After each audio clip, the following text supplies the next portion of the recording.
Na mtazamaji, nayo familia nyingine katika eneo la Taita Taveta inaomboleza kifo cha jamaa yao aliyefariki nchini Tanzania. Na familia ya Albert Kamala inasema kwamba jamaa yao alikamatwa Moshi na kupatikana amefariki karibu na mpaka wa Kenya na taifa hilo. Haya yanajiri huko Mkenya mwingine aliyekamatwa na kuzuiliwa Tanzania kwa siku 8 akisimulia namna safari yake ya kutalii na kufanya biashara ilimtumbukia nyongo. Na Francis Mtalaki alikutana naye alipowasili nchini mapema hii leo.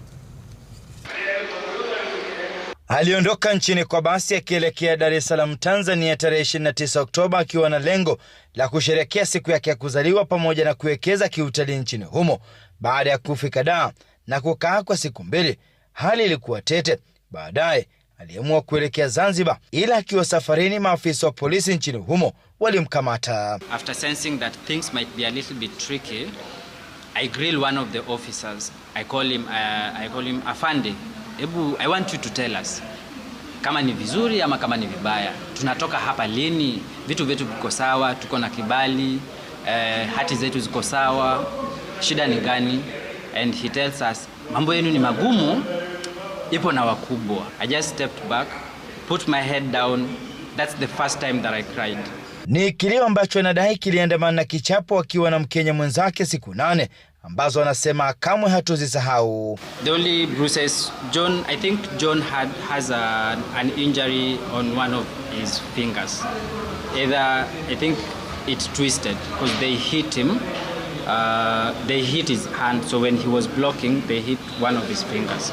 Frederick anasimulia walivyoteseka, nafuu yao ikitokea baada ya ubalozi wa Kenya Tanzania kuingilia kati. It's crowded. There's a 13-year-old. There's a 16-year-old. There is no water in the cell. The toilets are stinking. You step on the floor and it's sticky. Ni kama uji, ni kama unakanyaga uji. That is where you're supposed to sleep.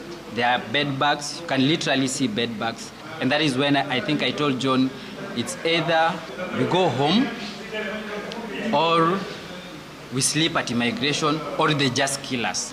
The problem is our government. Tanzania and Uganda cannot abduct and torture Kenyans without the green light from the Kenyan government. Ndoto aliyokuwa nayo Frederick, wakili na mwekezaji wa kitalii, sasa anasema haipo tena kwa aliyopitia. Haya yanajiri huku familia nyingine kaunti ya Taita Taveta ikiomboleza baada ya jamaa yao Albert Kamala aliyekamatwa eneo la Moshi tarehe 29 Oktoba kupatikana ameuawa katika makafani ya eneo la Holili karibu na mpaka wa Kenya. Mwili wake ulionyesha alama za kuteswa na kudhulumiwa. Francis Mtalaki, Ringa ya Citizen.